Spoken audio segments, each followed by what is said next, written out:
First contact fallout. The observation deck on the EDF Nemesis offered a breathtaking view of Earth, blue and serene against the black void of space. Commander Ilara Vega pressed her palm against the transparent aluminum, watching her home planet rotate slowly below. 20 years ago, humanity had barely established a permanent presence on Mars. Now they had secretly expanded throughout their solar system and beyond, all while maintaining the facade of being a fledgling spacefaring civilization. Commander, we've detected anomalous readings at the edge of the Kuiper Belt. Lieutenant Kwan's voice crackled through the comms. Signature doesn't match any known human vessels. Vega straightened her midnight blue uniform. I'm on my way. The bridge of the Nemesis hummed with quiet efficiency as she entered. The ship was Earth's most advanced stealth vessel, invisible to conventional detection methods. Only 5 people in Earth's government knew of its existence. Show me, Vega ordered, taking her command chair. The main display flickered to life, showing 3 vessels of unfamiliar design. Their hulls gleamed with an iridescent material that shifted colors as they moved, like oil on water. They're scanning the area systematically, said Tactical Officer Reese. But they haven't detected us. Alien, Vega whispered, the word heavy with implication. Humanity had suspected they weren't alone for decades. The classified Einstein-Rosen bridge they discovered buried beneath the Antarctic ice sheet 30 years ago had confirmed it. The technology they'd reverse-engineered from it had advanced Earth's capabilities by centuries, all while maintaining a carefully crafted image of technological infancy to any watching eyes. They're deep in our space, Vega noted. Options. First contact protocol suggests observation only, Kwan reminded her. That was before they entered restricted space, Vega replied. Engage stealth systems and move us closer. I want to know who they are and what they're looking for. The Nemesis glided silently through space, approaching the alien vessels. As they drew closer, the main screen displayed more details: weapons emplacements, engine configurations, and communication arrays that spoke of technology, both familiar and utterly foreign. They're dispatching probes toward Neptune, Reese reported. If they maintain this trajectory, they'll discover Outpost Triton. Vega's jaw tightened. Outpost Triton housed one of Earth's quantum computing centers, vital to their defense network. Its discovery would reveal humanity's true technological level. We need to divert them, she decided.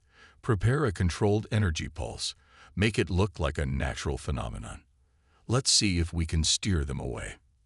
As the crew worked, the largest alien vessel suddenly altered course, turning directly toward the Nemesis. Impossible, Kwan muttered. Our stealth systems are active. They can detect us, Vega realized, a chill running down her spine. Battle stations, ready defensive systems, but do not fire unless I command it. The alien ship accelerated, closing the distance rapidly. The Nemesis's sensors registered an energy buildup in what appeared to be the alien vessel's forward section. They're powering weapons, Reese shouted. Evasive maneuvers, Vega ordered, but before the helmsman could respond, the alien vessel fired. The energy beam that struck the Nemesis wasn't designed to destroy. It was a precise, targeted electromagnetic pulse that washed over the human ship, temporarily disabling its systems. As emergency power flickered on, the main screen showed the alien vessel deploying a tractor beam. They're pulling us in, Kwan reported grimly. Vega assessed their options quickly. Initiate the blackout protocol. Wipe all navigational data and engage the quantum encryption locks. They won't learn anything about Earth from this ship. As the Nemesis was drawn into what appeared to be a massive hangar bay, Vega addressed her crew. Remember your training. We are representatives of Earth now. First contact protocol remains in effect. We attempt peaceful communication, but reveal nothing of our true capabilities. The alien hangar bay was vast, capable of holding dozens of vessels the size of the Nemesis. As they were pulled inside, they saw numerous smaller craft and what appeared to be armed personnel waiting.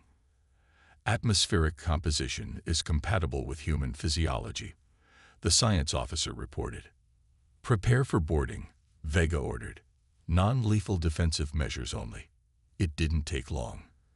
Despite the Nemesis's automated defenses, the aliens cut through the airlock with disturbing ease. They stormed onto the bridge moments later.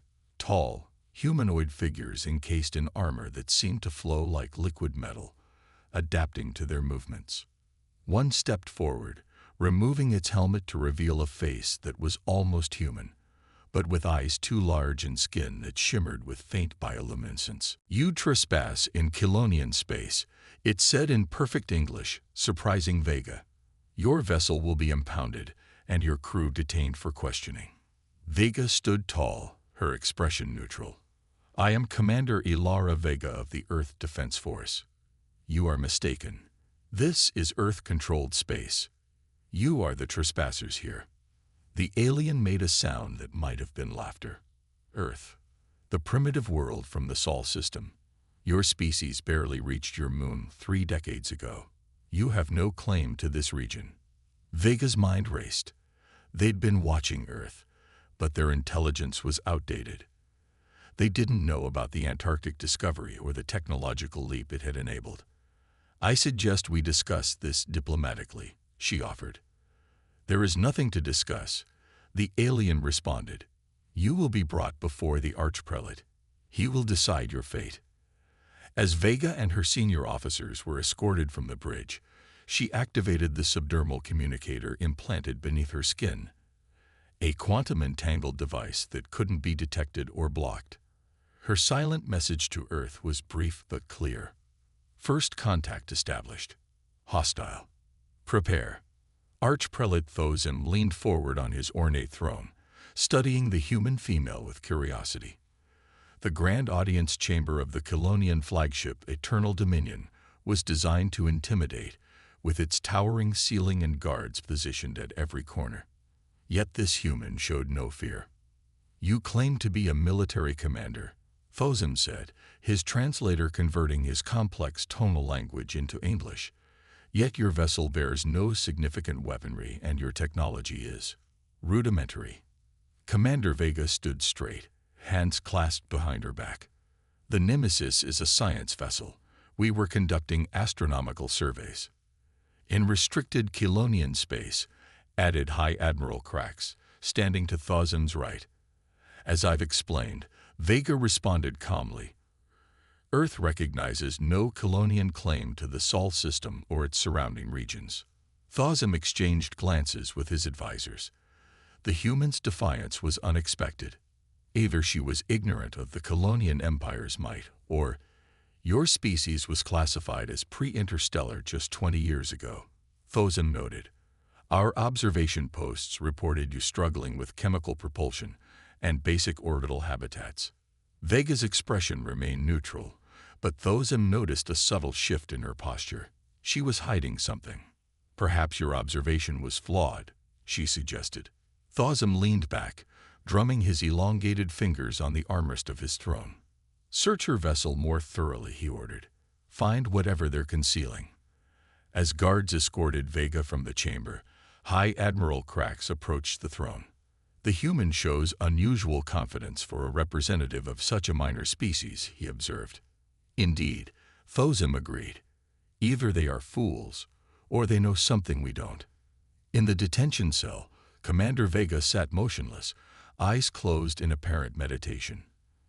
In reality, she was accessing the neural interface, hidden within her cerebral cortex, reviewing the tactical data her implants had gathered while aboard the Kilonian vessel. The Kilonians believed they had confiscated all human technology, but they hadn't detected the microscopic quantum sensors embedded in Vega's uniform or the analytical systems integrated into her enhanced biology. What she had learned was troubling. The Kilonian Empire spanned hundreds of star systems, with technology that matched or exceeded Earth's in many areas. They were organized, militaristic, and expansionist, and they had been watching Earth for decades, dismissing humans as primitive and unworthy of formal contact.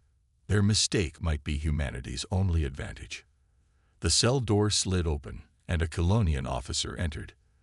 This one was different. Female, judging by the more pronounced luminescent patterns on her skin. "I am Chief Scientist Neri," she introduced herself. "I have questions about your vessel's unusual energy signature." Vega opened her eyes slowly. "I'm not authorized to discuss our propulsion systems." Neri's large eyes narrowed.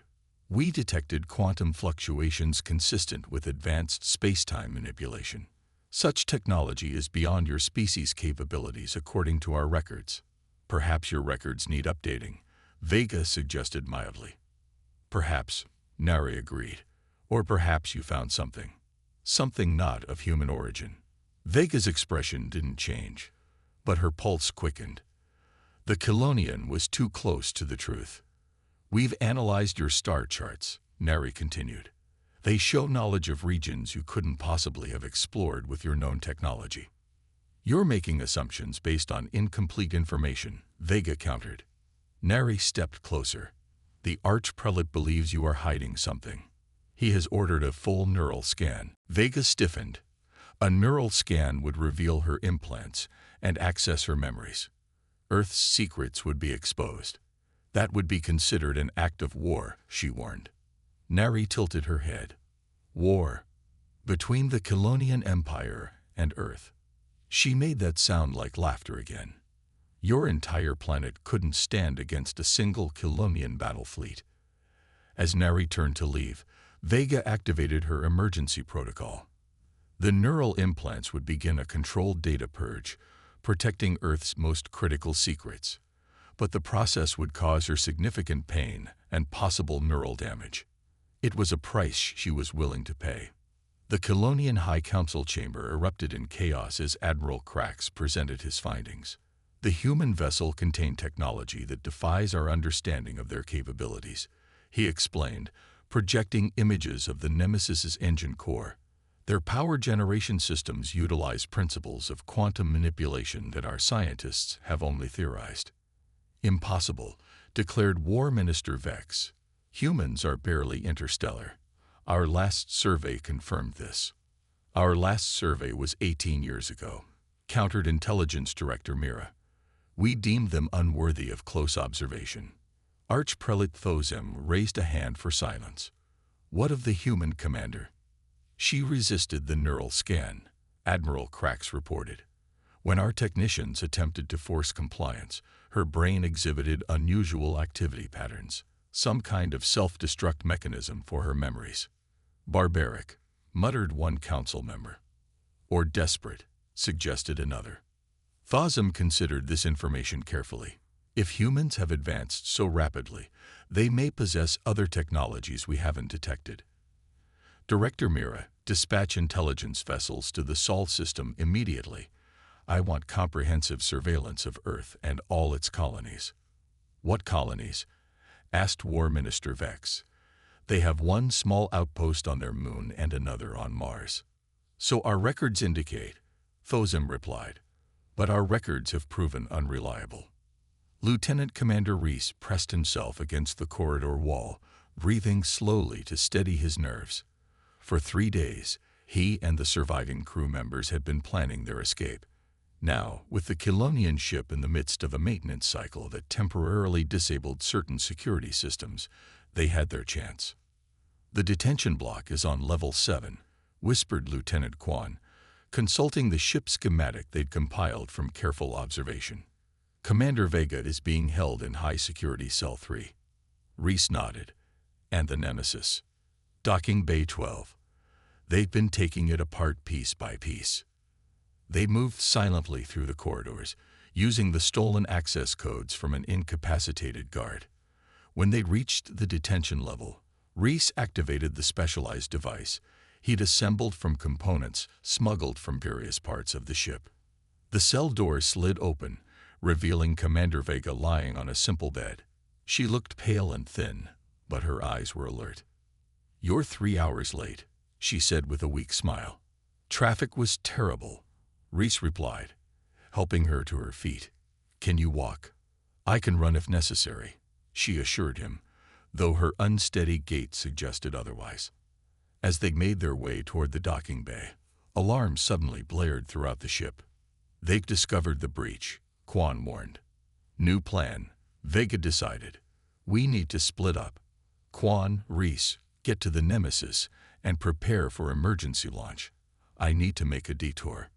"Commander, with all due respect," Reese began. "That's an order." Vega cut him off. "I've learned something critical. The Colonians are planning a full-scale reconnaissance of the Sol system. If they discover our true capabilities before we're ready, they'll launch a preemptive strike."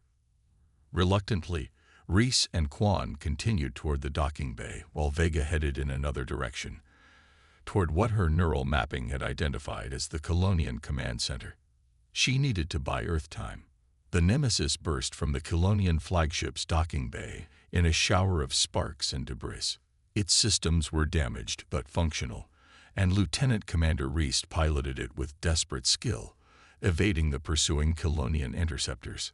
"Quantum drive status," he called out. "Online but unstable," Quan reported. "We can make one jump, maybe two before it fails completely." "What about the commander?" Quan checked the internal sensors. "She made it. She's in engineering, accessing the main computer." In the engineering section, Commander Vega worked feverishly at a console, uploading the data she had stolen from the Colonian Command Center. Her neural implants had mapped their systems, identified vulnerabilities, and copied critical intelligence about their fleet movements, weapons capabilities, and, most importantly, their plans for Earth. "Set course for Earth," she ordered over the comm. "Maximum speed." As the Nemesis accelerated away from the Colonian flagship, smaller vessels in pursuit, Vega studied the data streaming across her screen. The Colonians had severely underestimated humanity's progress. But now, they were suspicious, and their response would be overwhelming. Earth needed to know what was coming. The Nemesis made its jump to quantum space, disappearing from Colonian sensors in a flash of blue-white energy. Behind them, Admiral Krax ordered a battle fleet assembled. The humans would lead them straight back to Earth, and the Colonian Empire would show these upstart primitives the cost of deception. But as Vega reviewed the stolen data more carefully, she discovered something that changed everything.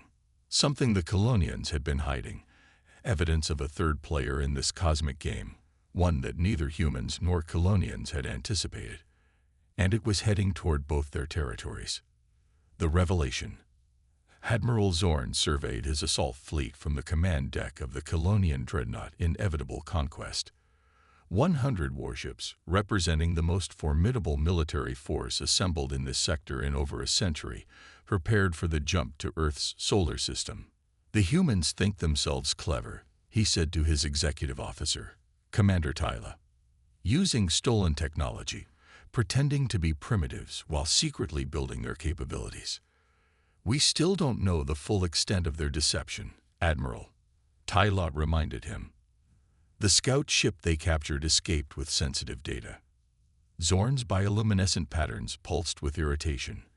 "A temporary setback. Once we reach their homeworld, we'll learn everything. The Archprelate has authorized full subjugation protocols." "Is that necessary? They're just one planet. A planet with technology they shouldn't possess," Zorn replied sharply. The neural scan fragments we recovered from their commander revealed glimpses of a vast network, hidden colonies, advanced weaponry, quantum manipulation technologies. They'd been preparing for something. Commander Tyler studied the holographic display showing Earth's solar system. What could have driven such rapid advancement? According to our historical records, humans went from atmospheric flight to their moon in less than 70 years. No species develops that quickly naturally. Which means they had help, Zorn concluded, or they found something. Either way, the Empire cannot allow an unpredictable species with advanced technology to exist outside our control. The fleet's quantum navigators finalized jump coordinates, and Admiral Zorn gave the order.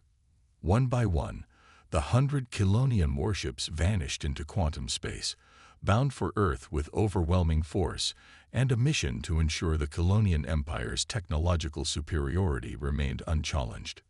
The Earth Defense Council's emergency session had stretched through the night.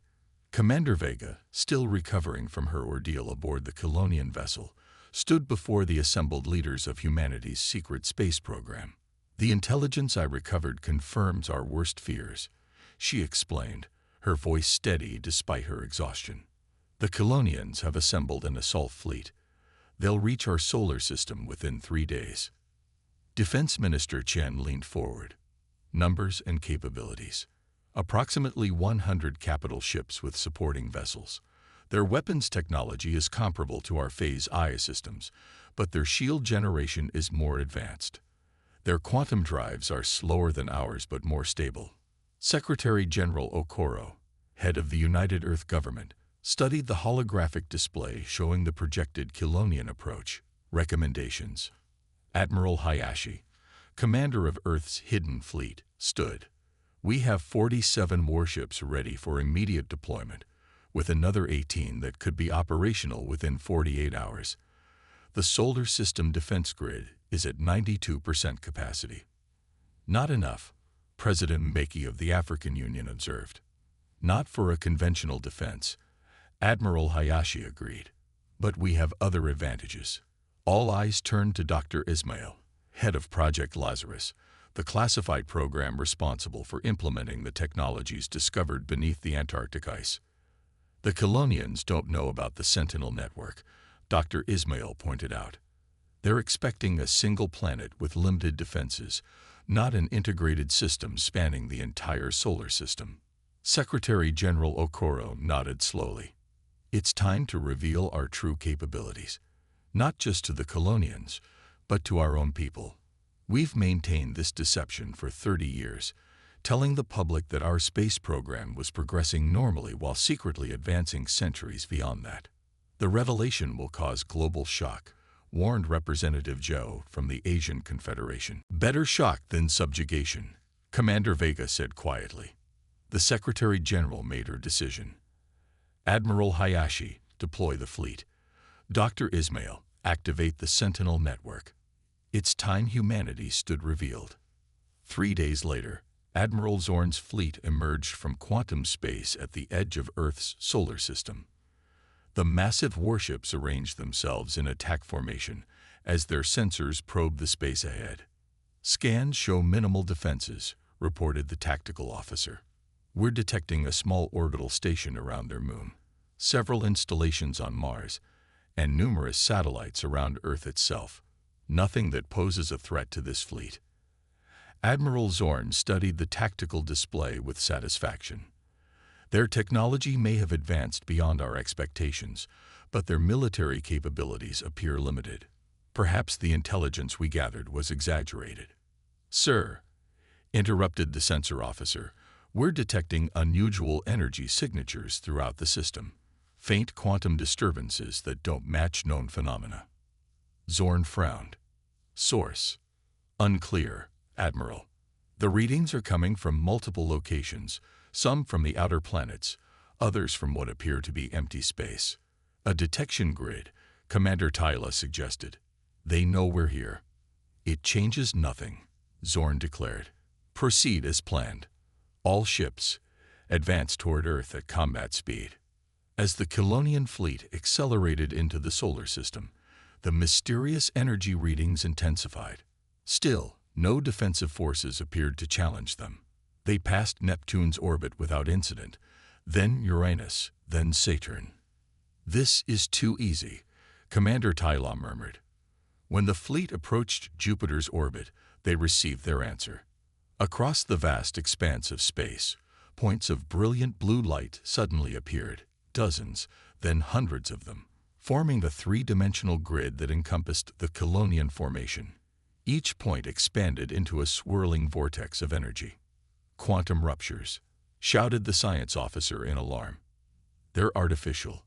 From each vortex emerged a vessel, sleek, angular ships with hulls that seemed to absorb light rather than reflect it. They varied in size from small interceptors to massive dreadnoughts that dwarfed even the inevitable conquest. "Impossible," Zorn whispered. "There are over 300 vessels. The comm system activated, displaying the image of a human female in a midnight blue uniform adorned with silver insignia. Admiral Elizabeth Hayashi of the Earth Defense Force. Kilonian Fleet, this is Admiral Hayashi. You have entered Earth-protected space without authorization. Power down your weapons and engines immediately. Zorn's bioluminescence flared with anger. This is Admiral Zorn of the Kilonian Empire. Your deception ends today. Surrender your technology and submit to Imperial authority, or be destroyed. Admiral Hayashi's expression remained impassive. You misunderstand the situation, Admiral. We are not revealing ourselves to surrender. We are revealing ourselves to establish boundaries. Before Zorn could respond, his tactical officer called out, "Energy spike from the human vessels. They're activating weapons." "Defensive positions," Zorn ordered. "Prepare tow." He never finished the command. The human fleet didn't fire conventional weapons. Instead, hundreds of small, drone-like objects launched from their ships, moving at incredible speeds toward the Kilonian formation. "What are those?" demanded Zorn. His answer came as the first drone passed through a Kilonian destroyer's shields as if they weren't there, attached itself to the hull, and pulsed with energy. Instantly, the destroyer's systems failed. Weapons, engines, shields, all went dark simultaneously. Throughout the fleet, the scene repeated. The drones, quantum phase disruptors, as the humans called them, bypassed Kilonian defenses by partially shifting out of normal spacetime, then rematerializing inside the shields. Within minutes, 60 Kilonian warships had been neutralized without a single life lost. Impressive, aren't they? Admiral Hayashi said, still on the open channel. "We could disable your entire fleet just as easily, but I'd prefer to negotiate." On the inevitable conquest, emergency power systems kept the command deck operational as Admiral Zorn watched his mighty fleet rendered helpless by technology he couldn't comprehend. "How?" he demanded. "How did your species advance so rapidly?" For the first time, Admiral Hayashi smiled. "We had help, not from allies, but from discoveries. 30 years ago, we found something beneath our Antarctic ice sheet, an ancient alien outpost, abandoned for millions of years.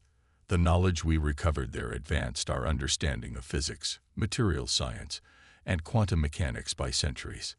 Zorn's mind raced with implications. "The precursors," he breathed.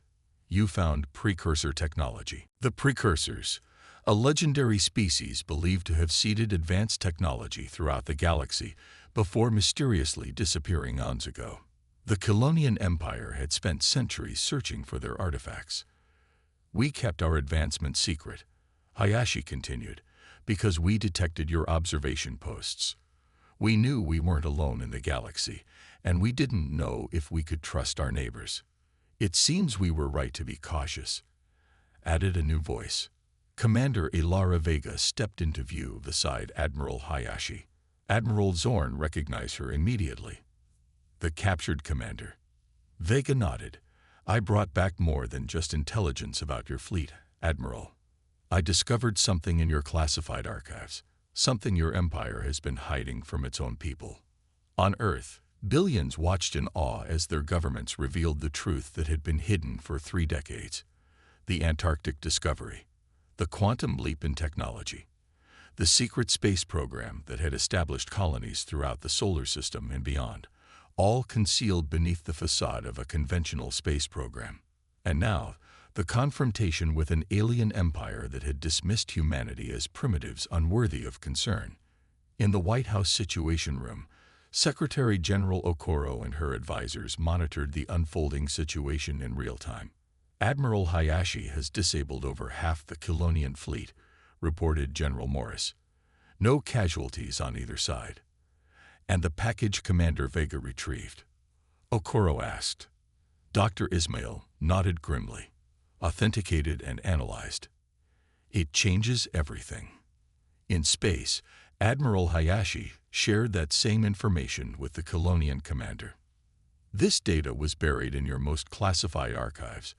she explained as complex star charts and sensor readings filled the view screen. Your long-range sensor network detected an approaching force from beyond the galactic rim, a massive fleet of unknown origin heading toward this sector of space. Admiral Zorn's expression darkened. That information is classified at the highest level. How did you? Your security is impressive but not impenetrable, Commander Vega interjected, especially when your scientists are more concerned with studying our ship than securing their networks. The display showed the trajectory of the approaching force, an armada that would reach Kilonian space within 2 years and Earth shortly after. Your empire planned to subjugate or destroy potential rivals before this new threat arrived. Admiral Hayashi continued. Consolidate power, eliminate competition for resources, ensure your technological superiority. Zorn didn't deny it. The survival of the empire is paramount. And what about the survival of all intelligent life in this sector? Hayashi challenged. These readings suggest technology far beyond either of our capabilities. Neither humans nor Kilonians can face this threat alone. A tense silence filled the communication channel as Admiral Zorn considered his options. His fleet was partially disabled, but not destroyed. The humans had shown remarkable restraint, and even more remarkable advancement. What are you proposing? He finally asked. An alliance, Hayashi replied simply. Not out of friendship or trust, but necessity. We share knowledge, resources, and technology to prepare for what's coming. The Empire doesn't form alliances, Zorn stated, but his tone lacked conviction. Then perhaps it's time for the Empire to evolve, suggested Commander Vega. Unless you'd prefer to explain to the Archprelate how you lost half your fleet without inflicting a single casualty on the primitive humans. 2 weeks later, on the neutral ground of Ceres, the largest asteroid in the belt between Mars and Jupiter, representatives from Earth and the Kilonian Empire signed the Mutual Defense Accord. It wasn't a peace treaty or a true alliance, but a pragmatic agreement to cooperate against the greater threat approaching from the galactic rim. In a private observation room overlooking the ceremonial hall, Commander Ilara Vega stood beside Admiral Hayashi, watching the proceedings. Do you think they'll honor it? Vega asked quietly. They're practical enough to recognize necessity, Hayashi replied. And they're curious. The prospect of studying precursor technology is a powerful incentive. Vega nodded toward the massive view screen showing the approaching extragalactic force. How much time do we have?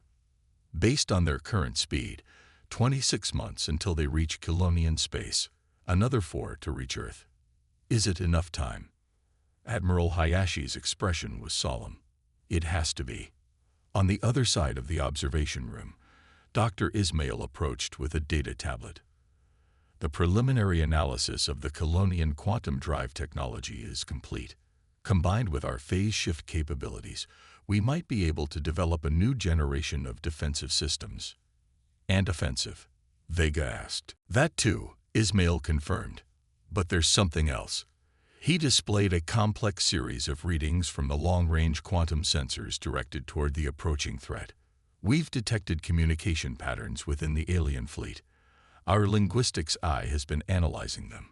And, prompted Hayashi, they're not completely alien, Ismail revealed. There are patterns consistent with precursor language structures, the same ones we found in the Antarctic outpost. The implications settled heavily on all 3 humans. If the approaching force had connections to the precursors, the situation was even more complex than they'd imagined. Admiral Hayashi turned her gaze back to the ceremony below, where humans and Kilonians were tentatively beginning what might be the most important collaboration in the history of either species. 30 years ago, we found an abandoned outpost and thought we'd discovered the greatest secret in the galaxy, she said quietly. Now I wonder if we've only scratched the surface. Commander Vega moved to stand beside her, looking out at the stars visible through the station's massive viewport. Somewhere out there, beyond the comfortable light of Sol, something was coming. Something that had driven the legendary precursors to scatter their technology across the galaxy before disappearing. Whatever's coming, Vega said with quiet determination, "They'll find that humanity isn't as primitive as they might expect." Admiral Hayashi nodded, a small smile forming on her lips. "Neither are the Colonians. Perhaps together, we have a chance." As if to punctuate her words, a joint human-Kilonian research vessel activated its new hybrid quantum drive and orbited around Ceres, its engines flaring with brilliant blue-white energy as it prepared for its first test flight.